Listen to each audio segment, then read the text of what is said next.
Punya waktu gak sih lu buat anak lu? Sekarang buat yang udah punya anak pasti tahu lah.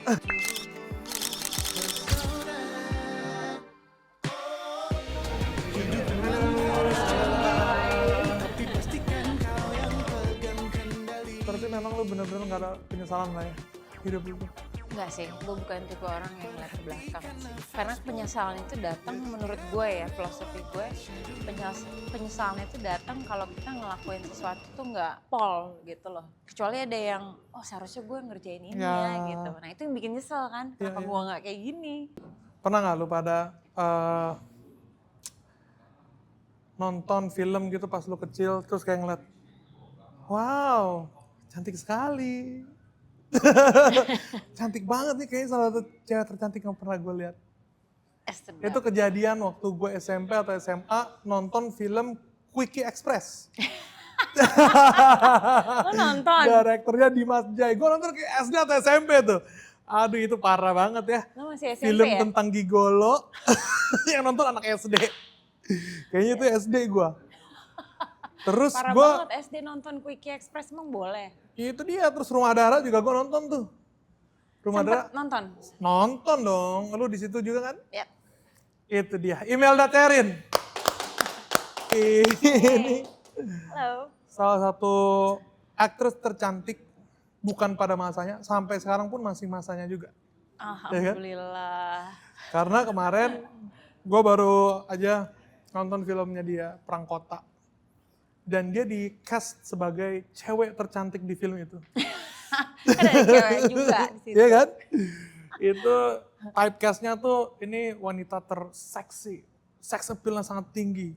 Emang iya? Sangat, iyalah. Itu biasa kan castnya gitu-gitu. Dari dulu, Quickie Express, Rumah Dara sampai sekarang.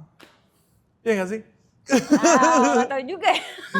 Gitu lah. Tapi Quickie Express menurut gue film yang emang lucu beneran sih. Lucu banget sih itu. Bukan lucu gimmick ya. Yes. Emang lucunya tuh real gitu. Jarang film-film Indonesia sekarang yang lucunya real. Ya ada lah. Selain lucunya real, writing-nya bagus banget. Gila sih. Terbaik tuh. Quickie Express masih, ya kalian harus nonton ya. Kalau yang belum pernah nonton, coba cek tuh. Mas Dimas Jaya, yuk direct film lagi dong. Harusnya ya, tapi dia udah gak mau bikin film lagi. Komersial. Gimana sih lo awalnya bisa masuk acting? Acting kecemplung sih waktu modeling. Kan gue sempet modeling tuh lulus SMA, langsung fokus modeling, terus di runway, catwalk, terus kedapetan syuting video klip. Video klip siapa tuh? Pertama video klip siapa ya? Aduh gue lupa lagi, pokoknya sutradara Rizal Mantovani. Oke. Adalah band-band iya. yang lagi hits tuh. Alah judulnya apa sih? Ayo, sembari kita ingat-ingat nih. Nirwana ya? Ya pokoknya gitulah. Gue pakai wig warna pink. Apa? Imelda Therin, Rizal Mantovani. Masih ada gak sih, kerekam gak sih kalau sekarang digital? Harusnya masih ada lah. Tahun 2000 ya? 2000 pas gitu. Ya around there lah. Salah satu band yang ngetop lah. Gue alhamdulillah selalu dapet band yang lumayan asik sih. Dan di situ biasanya mereka perlu model. Iya.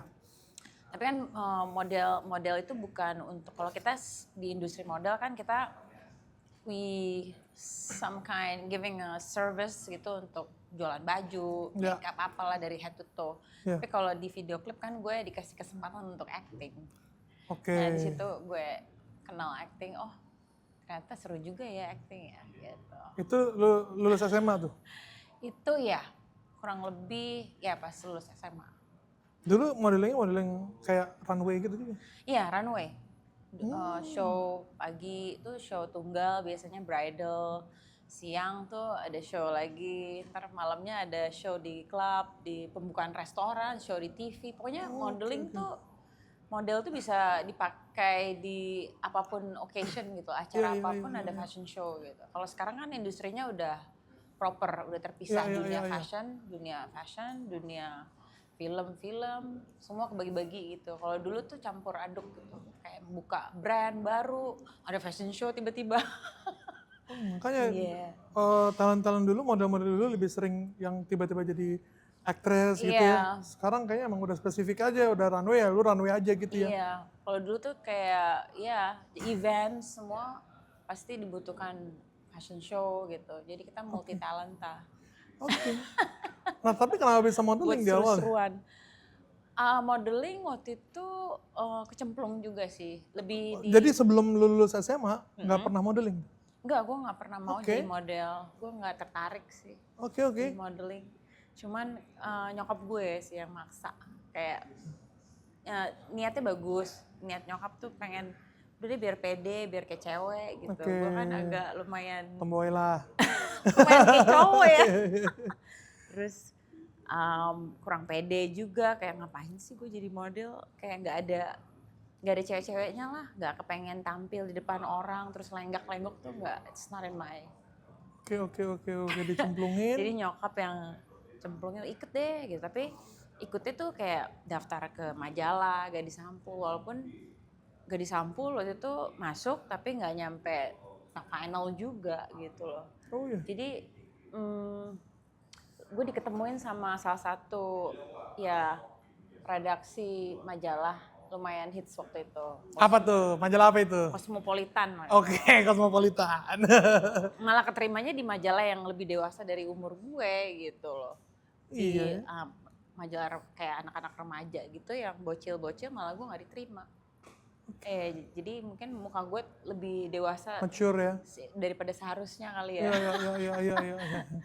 Abis itu baru terjun ke ya foto model, terus iklan. Dulu kan masih editorial, terus editorial ya, Iya. billboard masih semuanya Iya. tuh masih nggak, kalau sekarang kan udah digital ya. Iya. Kalau dulu majalah gitu. Oke. Iya. Masih ingat nggak kayak TVC atau commercial billboard gitu yang paling berkesan? Ada itu gue udah sempet muter ke Shanghai ngerjain iklan shampoo. Oke. Terus sabun di TV. Ya kalau modeling ya pasti berhubungan dengan brand gitu. Oke. Sampai muter-muter keliling dunia ya? Lumayan sih waktu itu kan syutingnya mungkin pada saat itu memang belum banyak pilihan gitu loh, kayak industri studio foto masih pakai orang-orang asing gitu loh. Iya. Masih pakai SDM asing gitu. Jadi ya kita syuting iklan harus keluar negeri gitu.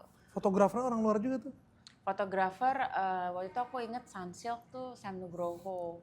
Oke. Dia bikin editorial, dia orang Indonesia tapi memang project-projectnya itu banyak yang di luar gitu. Kalau sekarang kan di Indonesia udah canggih-canggih ya. Iya. Di film juga, industri film juga sekarang ngedit semuanya di sini, bahkan CGI juga di sini. Iya. Gitu. Kalau dulu mungkin ya kita harus keluar negeri gitu. Oke, berarti kecemplung. Terus dari model video klip ke film gimana tuh? Nih video klip ke film, ya makanya waktu syuting video klip itu ternyata membuka membuka peluang aku untuk mencoba skill yang baru nih, which is acting di depan kamera gitu loh, bukan hanya photoshoot aja atau syuting iklan, about beauty shots kayak gitu-gitu kan.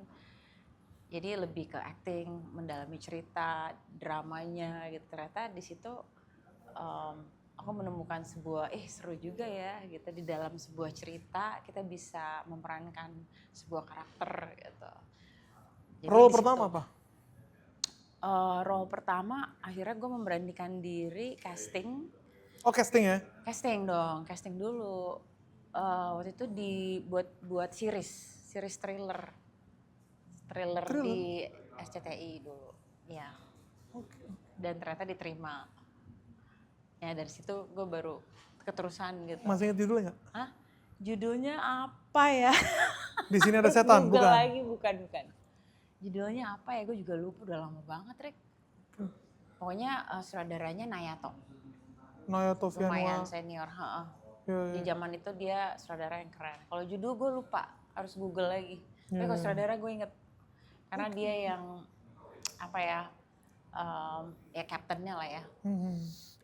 Nah, kayak kemarin kita cari-cari data email juga, sinetron lamanya sih selamanya sulit ya kita cari Alimnya. Iya, makanya. Itu kayaknya harus, ini arsipnya Sinetron harus dulu bagus. yang yang lumayan ratingnya tinggi banget, malah rating 1 kali, itu Hikmah. Kalau Lu main dulu Hikmah? nonton yang setiap maghrib tuh tayang, Oh iya. gue jadi antagonis. Oh iya. Itu lumayan sinetron gue yang hits sih pada saat itu, tapi gue jadi antagonis ya. Ternyata hits banget antagonis, gue juga bingung. Gue udah deg-degan kan, kayak aduh kok main antagonis sih, image gue gimana ya. Tapi di situ gue belajar kayak, oke, gue kalau gue mau dalemin sebuah karakter, ya gue harus terima challenge apapun dong. Maksud gue waktu itu gue emang passionate sama acting, jadi gue mencoba untuk to break the rules deh. Kalau antagonis itu kan image-nya selalu diserem-seremin, Iya. dijelek-jelekin. Iya. Pokoknya make up-nya ketebelan. Sekarang kayaknya udah waktunya deh untuk antagonis itu kan juga sebuah peran. Kalau nggak ada konflik di dunia ini nggak akan seru gitu loh. Jadi gue coba untuk memanusiakan antagonis ini. Gue bilang sama sutradaranya almarhum Pak Encap waktu itu, one of the best director in Indonesia untuk sinetron ya. Gue bilang, Pak, saya mukanya nggak mau diserem-seremin, Iya. nggak mau ditajem-tajemin gitu. Aku pengen normal aja gitu, cantik kayak ya protagonisnya, karena kita bagian dari manusia juga. Benar. Mungkin background aku yang salah, punya dibesarin dengan cara yang salah, ngambil keputusan yang salah, itu yang bikin dia label jadi antagonis dong. Yes. Akhirnya aku coba formula itu di sinetron. Padahal sinetron itu kan hitam dan putih. Kalau baik sekalian, jahat ya jahat sekalian. Otomatis kan penontonnya jadi toksik kan. Yes. Kayak mampus lo. Dasar lo kan.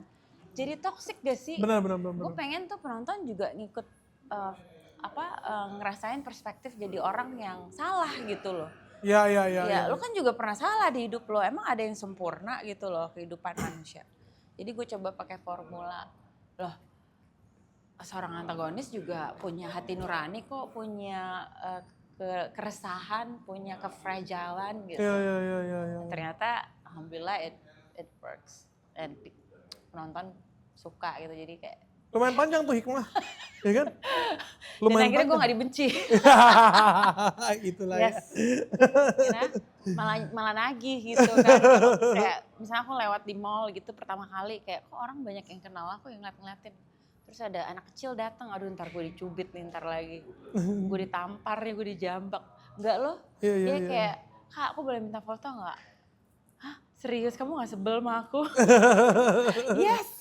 Jadi kalau ya sekarang pun cast di sinetron gitu ya kebanyakan, kalau misalkan jahat bahkan sampai hate comment di IG-nya, di sosial media. Iya itu kan pemerannya toxic banget ya. Iya. Toxic banget karena sebuah kehidupan itu kan butuh yin dan yang gitu loh. Dan dimanapun sisi kalian itu untuk saling mengkoreksi gitu loh. Bukan berarti yang bener itu bener banget, nggak juga ya. Mereka juga bikin kesalahan.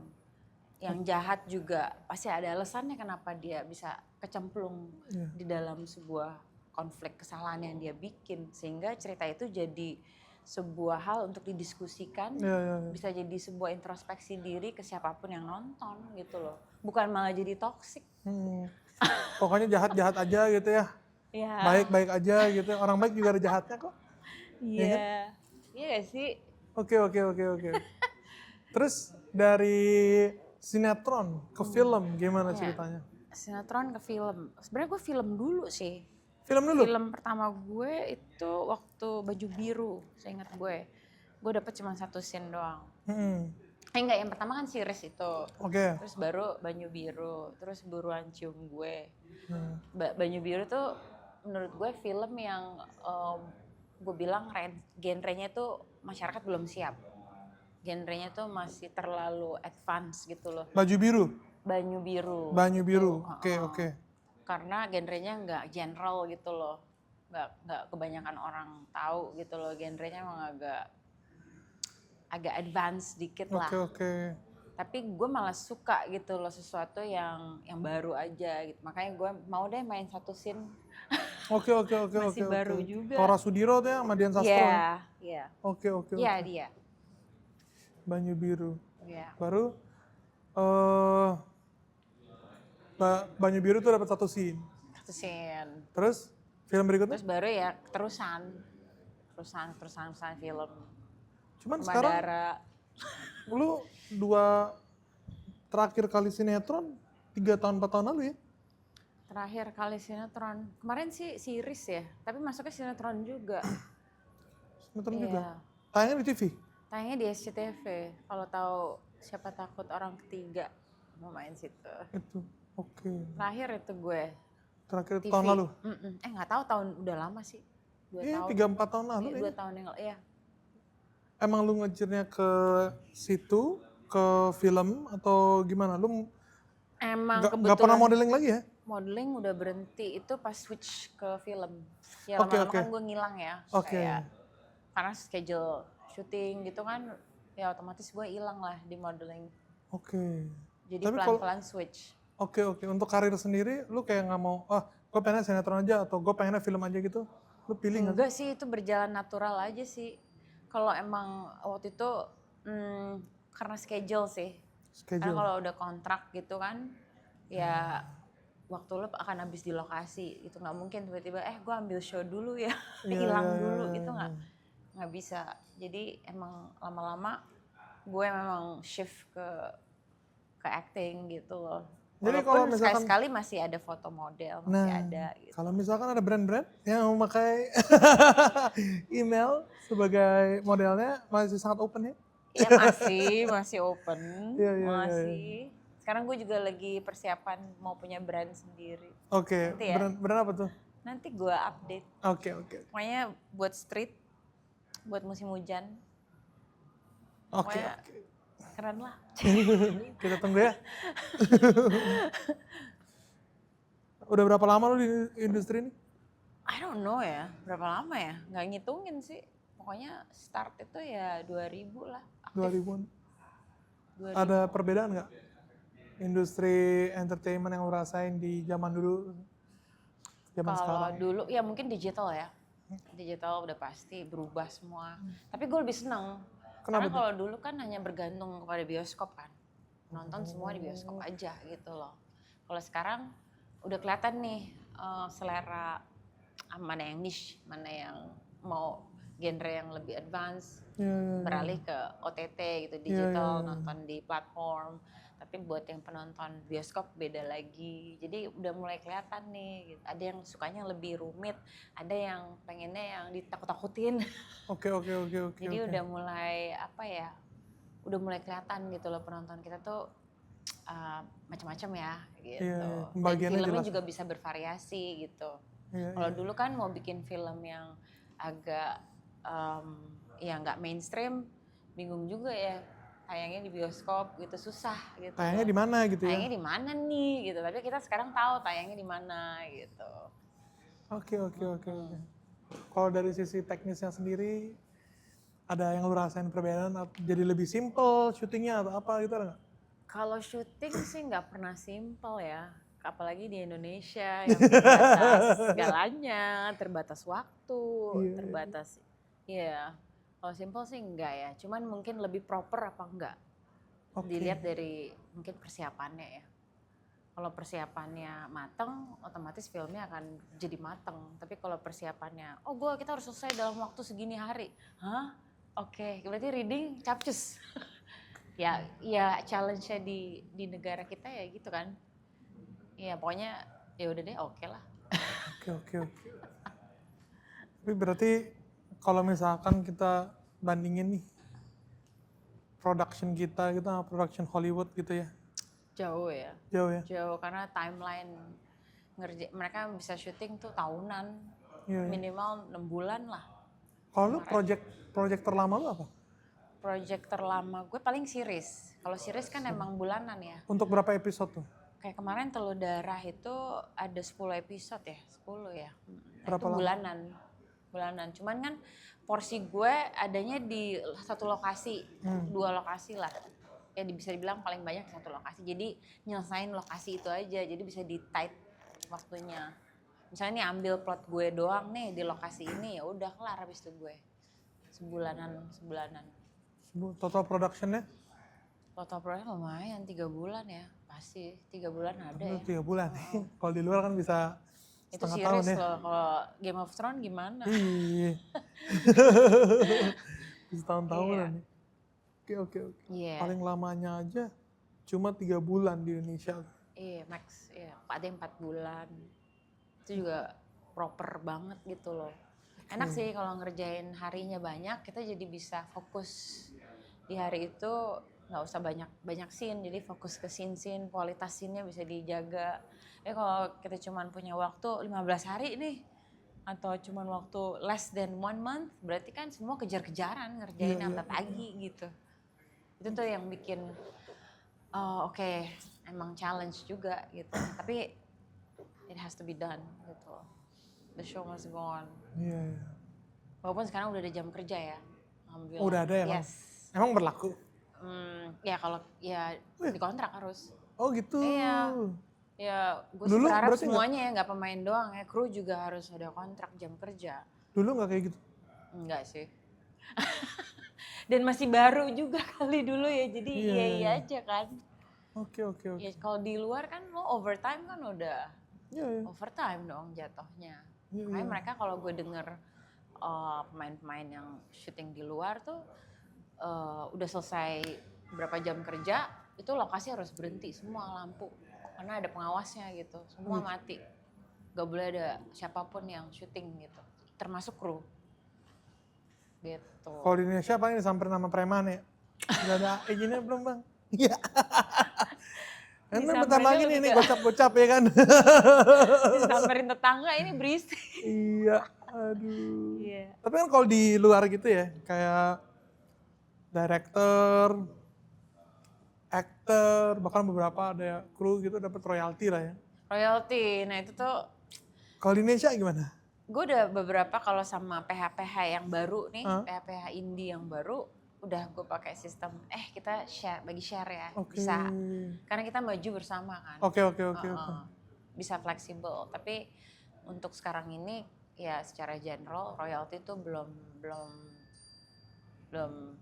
direalisasi gitu loh. Seharusnya sih iya ya, kalau film kita diproduce di suatu negara terus tayang lagi di negara lain, seharusnya kan kita ada royalti. Jangan kan tayang di negara lain ya, di rerun aja. Kalau di luar kan biasa. Iya, bayar rerun lagi. lah ya, minimal ada ya sedikit royalti ya, amount of something gitu loh. Rights-nya itu udah dikontrak dari awal, udah bukan milik kita lagi gitu. Iya. Emang iya rights. Di Indonesia itu belum ada. Tapi akan ke situ sih, insya Allah. Kalau misalkan role yang paling challenging buat lo apa? Mungkin yang terakhir Perang Kota ini sih Perang Kota ini challenging? lumayan challenging. Karena gue dituntut untuk bahasa Belanda 80%. Oke. Dan gue gak punya basic apa-apa gitu. Tapi preparationnya panjang dong itu. Preparationnya gak panjang juga sih. Panjang juga? Cuman less than a week. Oke. Iya, jadi emang kejar-kejaran. Gue lebih banyak diskusi sama coach language gue. Oke. Supaya skenario-nya tuh bisa encer gitu dengan bahasa Belanda tanpa ada beban gitu. Dan kalau gue riset itu kan bahasa Belanda ya ada yang general gitu. Tapi kan bahasa Belanda di sini kan harus ada backgroundnya. Apakah dia bahasa slang Belanda atau bahasa yang lebih political atau bahasa sehari-hari itu kan beda-beda ya. Jadi itu sih lumayan challenging sih. Bahasa gue lumayan suka belajar gitu. Oke. Kalau kayak misalkan proses syuting gitu ya, lu berarti kan kayak preparation itu 9 to 5 atau bisa pulang malam atau? Preparation tuh biasanya reading tuh 2 jam sih. Biasanya reading tuh diskusi dengan sutradara, brainstorm gitu. Inti ceritanya tuh mau dibawa kemana. Tapi abis itu we're on our own gitu. Di rumah aku ya belajar sendiri gitu loh. Oke. Ya palingan aku panggil satu orang gitu, entah asisten aku, entah my kids to coba untuk dialog untuk pancing, coaching gitu loh. Anak lu 2 ya? Right. Iya. Anak 2, nyokapnya aktris, punya waktu gak sih lu buat anak lu?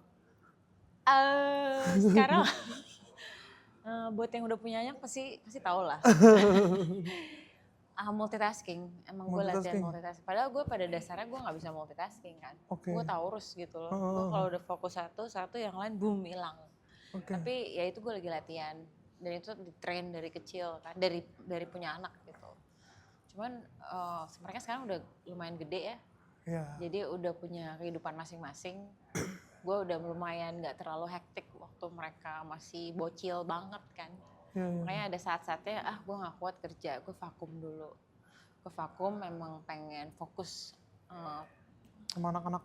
untuk tumbuh kembang golden years mereka gitu until mereka udah ready to take off, udah bisa sendiri ke sekolah tanpa nangis, udah punya teman-teman sendiri, udah punya PR, udah bisa bikin PR sendiri. Jadi aku bisa fokus on my work. Palingan yang penting ini aja sih, controlling dari jauh gitu loh, catch up sama quality time, bukan lebih sering quantity-nya ya. Aku jarang ketemu anak-anak. Kadang-kadang pulang syuting udah malam mereka tidur. Tapi pasti ada nyempetin waktu buat kayak kalau sempet bisa baca buku bareng and catch up gitu. How's school? How's your day? Gitu. Ada nggak yang is life treating you right gitu loh. Ada nggak yang bikin resah gitu. Itu aja sih, deep talk, banyakin deep talk. Pada umur berapa sih? Yang kecil masih 9 tahun, tapi kakaknya udah 13. 13. Udah SMP tuh ya? SMP. Oke. Mereka dekat sama Kevin? Deket banget. Oke. Gimana tuh? Ya harus deket lah.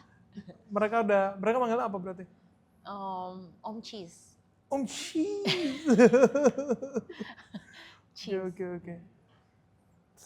Sering berarti spend bareng sama mereka juga gitu ya? Ya sering lah pasti. Sering. Udah berapa lama sih lo sama Kevin? Lumayan sih, lumayan lama ya. Lumayan lama, gak berasa waktu. Lama lah 2 pokoknya. tahun, 3 tahun nih. Ada. Oke. Beda berapa tahun sama Kevin? 11 tahun. 11 tahun. Oh. Apa rasanya? Rasanya normal-normal aja. Normal-normal aja ya? Udah dewasa juga dia soalnya. Iya, Udah mature ya? aman banget sih. Oke. Iya, cukup dewasa. Ya kadang-kadang gue yang masih takilan. Oh ya? Kadang gue yang lebih bocil kadang. Cuman gue karena pengalaman lebih banyak gitu kali ya. Pelajaran hidup lebih banyak. Itu aja sih. Tapi pada dasarnya gue juga petakilan sih. Ketemu di mana? Ketemu di mana ya, lupa gue. Apa ya? Ini kita satu industri lah ya. Ya dekat-dekat lah ya. Kenapa bisa pada akhirnya ke Kevin? I don't know, ada ya. Ya memang nggak tahu. Dari Tuhan aja kali. Gue juga nggak tahu. Lu ngeliat kalian berdua cocok aja sih. Malu juga, iya gue juga kadang-kadang ngeliat, ya lumayan sering ketemu lah sama Imel. Kadang-kadang ngeliat ya Ya kalau nggak cocok ya nggak mungkin bareng lah. bener sih. Kevin, anak-anak lu gimana?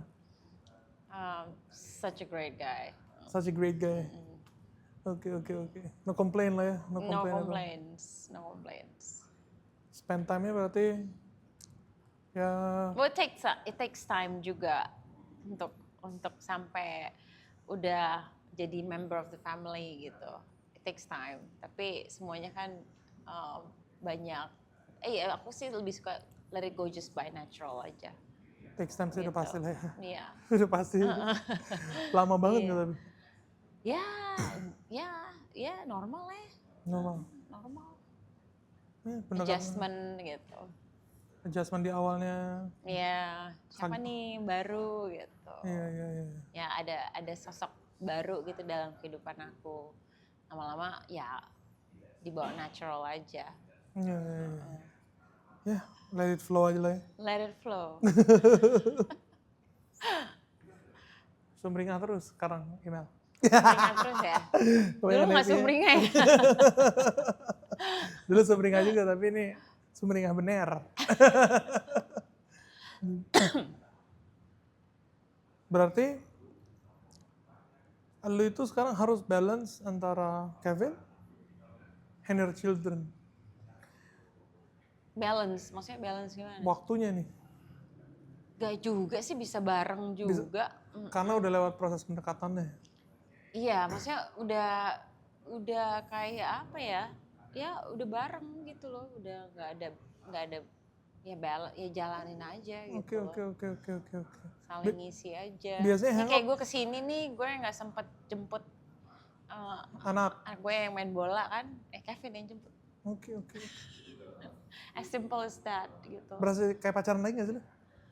Iya Kayak emang pacaran lagi enggak, pacaran. kayak pacaran SMA gitu atau? Iya sih, Iya.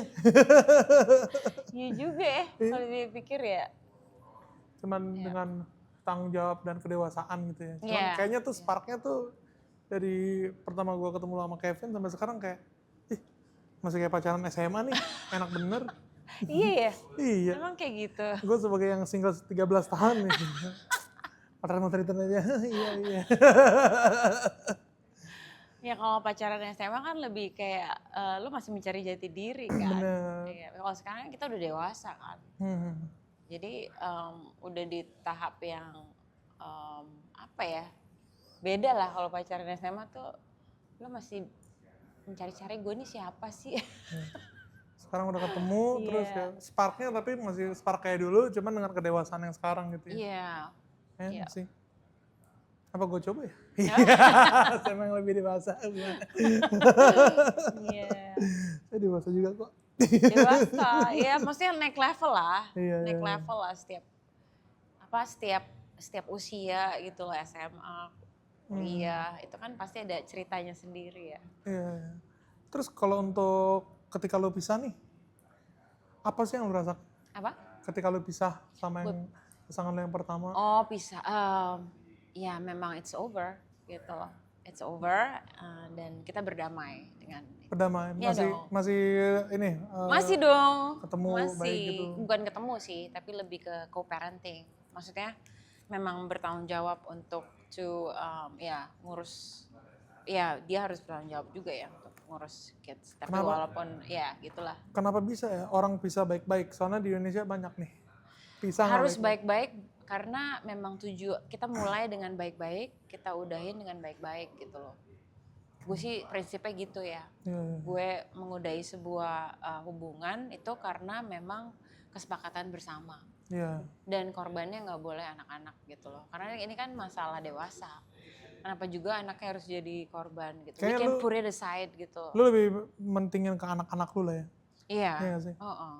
Dan even ketika gue move on gitu loh, itu juga atas persetujuan anak-anak. Oh ya? Ya gue nggak mungkin maju gitu, anak-anak nggak tahu apa-apa, nggak ngerti gimana, nggak mungkin. Anak-anak justru yang mom it's time for you to move on. Gitu. Oke. Jadi But they still respect their dad. of course harus Oke. tetap itu kan darahnya dia Iya, iya, gitu. Ya, dia harus tahu dari mana asalnya. Tapi bukan berarti kita nggak bisa adjust di kehidupan gitu. Kayak things work out and things doesn't work out. I mean it happens gitu loh. Gue mementingkan kesehatan mental Iya, gitu iya. loh. Gue mementingkan how to menjalani kehidupan ini dengan ikhlas gitu loh, dengan lapang dada gitu. Dan merekanya juga harus tahu gitu kenapa gue harus menjalanin ini gitu. Oke. Iya. Tapi kalau misalkan nih lu review gitu ya, ada penyesalan nggak sih gitu? Enggak. Nggak ada ya? Gue paling gak bisa ada penyesalan. Karena gue tipe, mungkin karena gue Taurus kali ya. Jadi gue tipe orang tuh yang kayak gue udah ngelakuin sedemikian rupa sampai pol gitu. If I do something itu sampai max gitu. Iya. Gue gak peduli itu akhirnya mengecewakan gue. Karena balik lagi itu prinsip gue. Gue gak hitung-hitungan kalau if I wanna do this gitu. Misalnya gue mau ngerjain sebuah project, I'll do it all the way. Oke.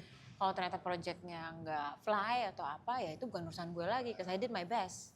Begitu juga dengan kehidupan pribadi gue udah ngejalanin the best I could, ternyata it didn't work out for somehow. Gue nggak mau nyalain lo, gue nggak mau nyalain diri gue. Ya gue udah ngerjain yang terbaik gitu. Jadi kalau gue maju satu langkah ya gue nggak akan lihat ke belakang. Oke. Mungkin memang Kayak gitu udah sih. Jadi nggak ada penyesalan kan? Ya, udah. Kecuali lo ngerjainnya setengah-setengah, terus Ya. nanti, oh I wish gue ngelakuin ini ya, tapi gue nggak sempat. Tapi enggak kan, udah gue lakuin semua. Iya, iya. gitu. Anak lu nggak ada masalah tapi waktu awal-awal Awal-awal mungkin lebih adjustment aja kali ya aja. melihat sebuah. Tapi kan adjustment itu kan nggak langsung domplang gitu kan, dia ngelihat kok Gampang. nyokap gue kok sendiri-sendiri aja Ya. gitu, kerja sendiri, pulang sendiri gitu. Jadi dia sudah terbiasa dengan she's very independent ya. Dan itu lu pelan-pelan lah ya, nggak langsung kayak. Iya, jadi anak gue juga gue ajak involve gitu loh about my life, kayak this is our life gitu loh. Iya. Jadi dia juga involve gitu loh, nggak yang nggak tahu apa-apa semuanya baik-baik aja, enggak sih, gue selalu involve sih. Kadang-kadang anak gue malah lebih dewasa dari gue. Iya, gue kadang kalau ngobrol sama anak kecil kayak, hah, kok lu bisa mikir sampai situ ya, bocil. Iya, karena mereka punya pemikiran yang kadang-kadang make sense juga sih gitu loh. Ya itu yang sebenarnya kayaknya yang pengen gue highlight ya. Healthy breakups itu sangat jarang terjadi di Indonesia sih. Healthy breakups, ya. Iya. Ya, well, there's no such thing as breakup itu menyenangkan ya, nggak ada ya. Pastilah. Tapi healthy breakups itu bisa gitu. Selama kita nggak menyalahkan satu sama lain, kan kita lagi mencari solusi yang terbaik kan. Tujuannya kan solusinya. Tujuan, solusi, dan prioritasnya kayaknya di anak ya. Iya, itu juga Iya. prioritasnya anak. Iya, iya. Prioritasnya di anak. Tapi gini, kalau kita tujuan kita, misalnya kita jalanin hubungan, tapi prioritasnya buat anak, tapi kita nggak bahagia gitu loh. Ya. Kan kasihan anaknya kalau dibohongin terus, mereka juga nggak mereka Ya. juga pinter juga kan. Lu nggak bahagia juga nanti imbasnya ke mereka. Maksudnya mereka juga kayak, ini apaan sih gitu. Iya, iya, iya, iya. Jadi let's just involve them gitu loh. It's not fair gitu loh. Kalau memang terjadi sebuah something yang doesn't feel right, ya mereka juga harus di-involve gitu loh. Dengan, maksudnya disesuaikan dengan apa Kapasitasnya. ya, kapasitasnya gitu. Jadi nggak ada tuh namanya kaget-kagetan, loh kok gini ya, itu jadinya kan nggak fair for them gitu. By natural aja gitu. Iya sih. Karena menurut gue ya, divorce rate di dunia juga kan tinggi banget ya. Divorce ya. Divorce rate itu sangat tinggi di dunia, cuman yang gue sayangkan adalah kenapa ya kebanyakan, dan ini terjadi banyak di Indonesia gitu ya. Kok teman-teman gue yang orang tuanya divorce kebanyakan kayak kehilangan figur salah satu parentingnya. Iya. Ya kan, dan itu refleks nanti di adulthoodnya. Iya. Gitu. Bener. Iya, makanya gak boleh ketika lo udah menyudahi sebuah hubungan gitu loh, gak boleh korbannya itu anaknya. Mereka juga harus ada present gitu loh. Even sampai sekarang semua baik-baik aja gitu loh. Masih hangout bareng gitu. Hangout tetap ada waktunya gitu loh. Iya, iya, iya. Kayak misalnya aku lagi sibuk atau apa gitu, ya tetap. Tapi lo hangout berlima gak tuh? Enggak. For some people ada loh, kayak Dewi Lestari gitu ya. Sama almarhum Mas Reza. Ya mungkin shiftan lah, ganti-gantian gitu loh. Misalnya aku sibuk, punya acara sendiri, ya kan mereka bisa sama papanya. Iya. Ya, yang penting aja lah. Iya, yang penting semuanya damai. Dan nggak ada yang kayak ngejelek-jelekin gitu. Ini gini nggak ada sih. I want them to respect their parents gitu loh. Biarpun parentsnya nggak bareng lagi gitu. Itu guys, perpisahan dengan damai guys. Itu dia guys. Jarang sekali di Indonesia. Harusnya sih begitu ya. Harusnya begitu, karena kalau nggak kasihan anaknya. Gue nggak perlu sama orang tuanya sih. Kasihan anaknya. Kalau misalkan orang tua juga nggak bahagia, di keep terus gitu. Di keep kan mereka juga bisa kasihan anaknya juga. Kasihan kan jadi dibohongin kan. Mereka jadi nggak tahu arti real happiness tuh apa sih gitu loh. Akhirnya mereka akan lost gitu loh. Dan ya apakah nanti mereka jadinya pas gede mungkin kayak bokap nyokap gue juga dulu kayak gini-gini tapi tetap bertahan, jadi kayak kalau emang udah nggak works, iya, goodbye. Ya option itu akan selalu ada sih, ya nggak sih?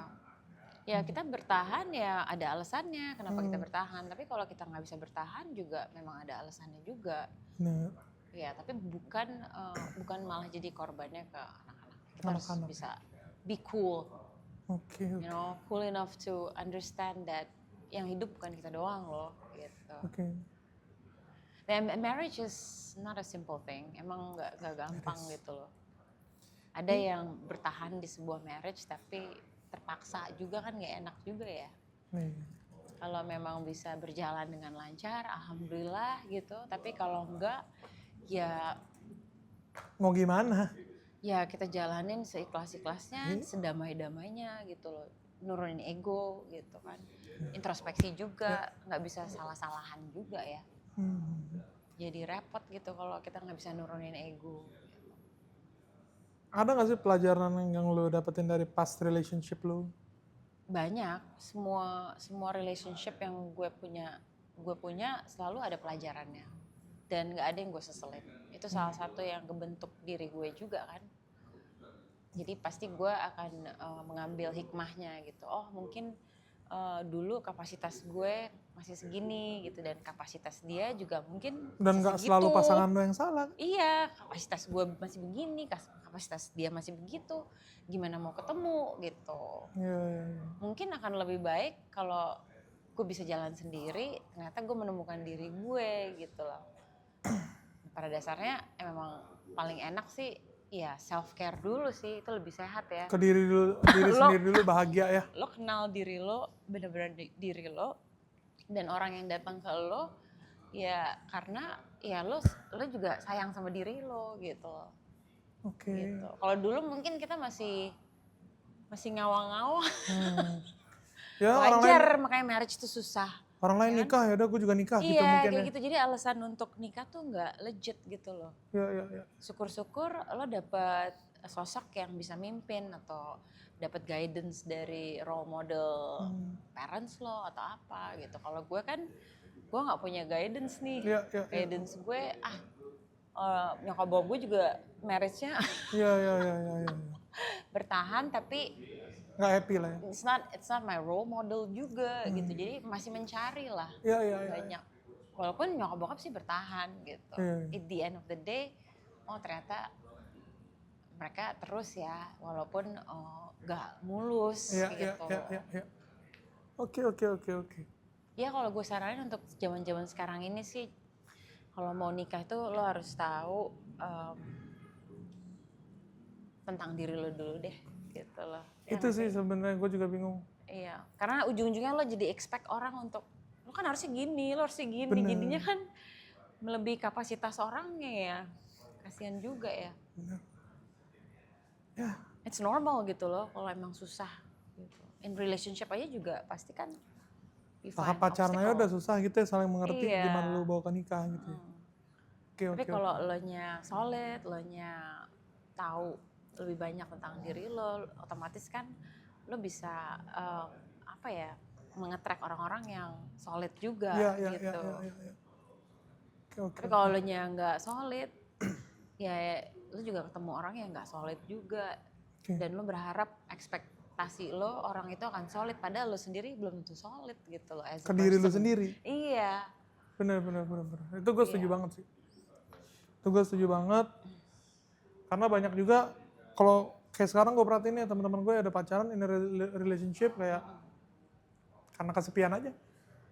Ya itu kan bukan alasan yang tepat ya. Iya. Pada akhirnya nggak bahagia tapi tetap dipertahankan aja.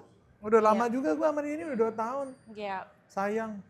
Ya, tapi kalau 2 tahun lo udah saling mengenal terus nggak cocok ya kenapa nggak putus ya nggak sih? Iya. Tapi emang susah kalau udah main hati. Gimana tuh? Hukum alamnya tuh gimana ya? Nah kalau cowok sih ya, kalau gue lebih ke logik aja sih. Iya. Cinta nih gue sama nih cewek nih. Bukan baru putus. Baru masih fase gebet-gebetan aja. Cuman kayak emotional level dia belum di sini. Terus kayak masih banyak yang dia harus kayaknya selesaiin sendiri. Udah lama gue gak deket sama cewek, terus karena gue deket kayak gitu. Tapi udah jadi pelajaran gitu loh. Terus kayak gitu juga kayak baik-baik kayak gue udah gak bisa lagi deket sama lu. Itu terlepas dari dianya suka sama gue apa enggak gitu ya. Cuman ya kan enak kalau kayak gitu ya. Iya. Karena lo cukup dewasa untuk memahami itu. Tapi kan banyak orang yang gak memahami, yang egois. Lo kan harusnya ikut gue, lo harus nurut sama gue, gue yang paling tahu. Coba lu kasih tips buat cewek-cewek deh. Hah? Lu kasih tips buat cewek-cewek. Apa nih tips? Gimana caranya biar bisa mengenal diri sendiri atau gimana gitu? Belajar apa ya? Belajar untuk dengerin hati nurani dulu deh. If you're okay, you're okay. If you're not okay, straightforward bilang you're not okay. Karena kalau lo maksain lo nggak oke nih di dalam, tapi lo okein supaya biar lancar aja lah, biar semua happy. Dan itu lo memupuk lawan main lo untuk take your okay tuh for granted gitu loh. Lo jadi memupuk dia menjadi sosok yang Yang jadi took you for granted. iya gitu. Iya. Gue belajar lo harus jujur sama diri lo sendiri. This is not okay gitu. Dan itu butuh waktu buat gue untuk bilang this is not okay. Karena gue tipe orang yang legowo gitu. Bukan legowo sih. Kalau Apa kemarin ya? lebih ke people pleaser ya. Bisa people pleaser. Iya. Tapi intinya kan karena lo sayang sama ini orang. Berarti kan lo pengennya kan ya udah deh oke lah gitu loh. Jadi sebenarnya Oke untuk lah, untuk masih punya relationship itu nggak harus mengorbankan diri sendiri itu. Iya. Usahakan untuk lo lebih sayang sama diri lo gitu loh. Gak apa-apa gitu lo jahat. Maksudnya jahat tuh dengerin diri lo, egois sedikit tuh gak apa-apa. Karena ya gimana pun juga mereka akan respect lo dan jadinya ikut lo Iya. gitu. Tapi bukan berarti kita jadi egois kayak narsis juga. Kita juga bisa kasih wadah gitu. Kadang kita memang harus nurunin ego gitu. Dan itu gak mungkin belajar sekejap sih. Itu lo harus takes process gitu. Ada yang cepet, ada yang enggak. Iya.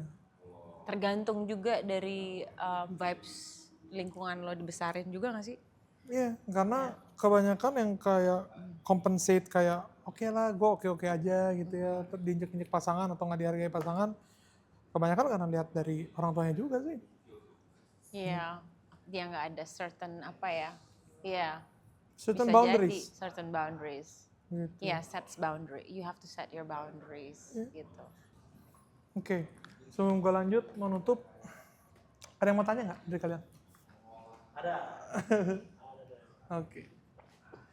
Halo Kamelda. Hai. Aku izin tanya kayak Boleh. dulu pas awal-awal jadi model atau awal-awal masuk acting, ada kepikiran nggak buat masuk ke agensi luar itu? Agensi luar. Seru nih, seru. Ada banget lah. Kalau modeling itu memang kita harus ngepakin sayap. Waktu itu umur aku tuh lagi produktifnya banget di modeling. Nah dari situ banyak yang pindah agensi ke Hong Kong, ke China, karena kan pekerjaannya juga pasti lebih banyak. Nah itu aku udah sempat apply gitu, udah bawa Comcard. Temen aku udah mulai duluan lah hijrah ke sana, ke Jepang apa kalau nggak salah. Dan dia make it gitu. Ya pasti aku juga sebagai model ya pengen mengepakkan sayap. Tapi balik lagi pada saat itu nggak diizinin orang tua. Terus yang bikin aku dengerin orang tua aku, maksudnya bener juga sih. Buat apa aku pergi? Karena modeling di sana industrinya tuh udah firm banget, jauh. Kita masih developing lah ya. Jadi model itu minimal tinggi tuh 174 ke atas lah ya. Nah aku tuh 170 pas. Mungkin 169,5 kali. Jadi gue mikir juga nih secara logik nih gue udah bisa mikir nih waktu bocil. Kayaknya kalau gue kesana itu setiap hari pasti casting, gak kayak di Indonesia. Kalau di Indonesia semua kalau lo udah masuk di runway yang modelnya itu aja. Jadi dapat kerjaan tuh aman-aman aja dan industrinya kan gak sebesar di sana. Kalau di sana setiap hari lo harus casting 10 casting sehari. Dan itu belum tentu ada yang masuk. Tiap hari casting, naik tram ke sini ke sana. Kalau di Indonesia udah itu aja ya. Oh di Indonesia ya udah itu aja Iya, yang iya. dikenal itu ya udah. Cuman kalau di sana akan banyak competition. Sementara aku tahu diri juga kan, tinggiku juga pas-pasan nih. Palingan gue bisa dapat jadi model iklan. Jadi kalau untuk runway kayaknya it's kind of hard. Terus muka aku juga mau kemana nih? Kalau Chinese banget, kalau black banget, kalau apa banget gitu. Udah ada stereotype-nya. Kalau aku tuh bingung, aku tuh orang apa ya dianggap mereka? Iya. Jadi aku pikir make sense juga sih, gue nggak mesti maksain diri gue berangkat. Satu, nggak diizinin sama orang tua gue karena gue masih konservatif lah ya. Kadang gila, Iya. cewek berangkat sendiri. I think I'm too young for that. Ya udah akhirnya aku nggak jadi berangkat, jadinya casting. Mau ngapain lagi ya udah, gue coba casting deh. Casting film. Tuh. Ternyata ketagihan. Iya. Ya udah berarti emang jalan hidup gue di sini dulu gitu. Nah, untuk keluar negeri waktu itu gue sempet udah daftar kuliah malah waktu postgraduate mau nyambung S2. Itu di Westminster di London. Udah diterima, udah unconditional letter. Ya nggak jadi lagi karena disuruh nikah dulu. Oke. Balik lagi orang tua juga sih konservatif, kayak kamu ngapain cewek sendiri nggak punya suami. Tapi lu ada nggak Gitu. nyesel dengerin kata orang tua? Kalau dulu sih gue ngomel-ngomel, kenapa nggak support aku, ini kan aku bayar kuliah sendiri loh. Aku sampai jual mobil, aku nggak mau ngerepotin orang tua karena aku udah kerja juga as a model, aku udah ngumpulin duit. Tapi balik lagi memang di culture aku emang orang tua tuh penting banget sih, sangat apa ya, sangat Dominan. efek banget sih buat support system gue kalau gue mau ngerjain sesuatu. Kalau nyokap berat kayaknya kayak patah sayap gitu gak sih? Oke. Kayak apa iya mungkin bener kali ya gitu orang tua gue gitu. Jadi ya gue jalanin aja. Dan ternyata ya gak apa-apa juga sih gitu loh. Kayak dulu gue mau ambil sekolah entrepreneurship kan karena gue mau belajar bisnis. Di keluarga gue gak ada yang money oriented gitu loh. Bokap gue spesialis environment. Jadi mau belajarnya gimana? Ya itu yang satu-satunya bikin gue semangat, gue mau ambil kuliah itu. Cuman toh sekarang gue lagi mau mulai usaha sendiri tanpa sekolah. Jadi sebenarnya banyak cara kok, nggak mesti lewat sekolah gitu. Lo bisa belajar di lapangan. Apalagi gue ada di industri fashion pernah, di industri film, di industri iklan. Jadi kan itu kan connecting dan you can learn by doing as long as lo mau belajar terus gitu. Dan ternyata ya ini gue di titik dimana gue akan realisasi impian gue yang tertunda. Gue pikir satu-satunya kunci itu sekolah. Ternyata bisa juga gitu. Oke. Udah cukup? Ada yang mau tanya lagi? Okay. Udah nih, udah 2 jam. Baru 1 jam. Oh kata lo 2,5 jam. Enggak, nggak nyampe. Oke. Kita ada games nih apa gitu? Nggak ada gitu. Serius banget podcastnya. Serius banget deh. Berarti memang lu bener-bener nggak ada penyesalan lah ya hidup lu tuh? Enggak sih, gue bukan tipe orang yang ngeliat ke belakang sih. Karena penyesalan itu datang menurut gue ya, filosofi gue, penyesalan itu datang kalau kita ngelakuin sesuatu tuh nggak pol gitu loh. Oke. Selama ini kalau lo kita ngelakuin udah apapun pol, ngerjain semuanya, everything gitu loh. Apalagi yang dikerjain, udahlah, berarti udah lewat gitu loh. Udah you have nothing to lose gitu. Terus kecuali ada yang, oh seharusnya gue ngerjain ini ya gitu. Nah itu yang bikin nyesel kan, kenapa gue nggak kayak gini. Tapi kan udah gue kerjain semua. Ngapain dan juga? udah total semua? Udah total semua. Oke. Nextnya apa untuk Immilitarian? Apa next? Nextnya ada plan, ada syuting lagi kah atau apa? Paling ada 2 film yang akan tayang. 2 film? Okay. Yang satu film drama tapi berbalut horor juga sih. Yang menggesek tentang koruptor, which is pas banget kan. Nanti akhir tahun. Jembatan Shiratal Mustaqim. Bahwa manusia akan diadili seadil-adilnya. Ntar kita klip lagi nih. Sama ada satu lagi Songko. Ini lumayan interesting karena mengangkat vampire dari Manado. Tapi sebenarnya genrenya drama. Vampir Manado nih. Iya. Vampir Manado. Itu gue sangat excited karena dari Manado. Gitu. Film atau series? Film. Lo emang orang Manado? Bukan. Tapi muka gue lumayan bisa di Manado. Iya, lumayan Manado sih. Dan bahasa Manado juga. Oke. Itu lumayan challenging. Oke, nanti klipnya kita keluarin ya kalau misalkan kalau misalkan udah mau rilis gitu. Itu sih coming up. Oke, kalau untuk personal life nextnya apa? Personal life, apa nih?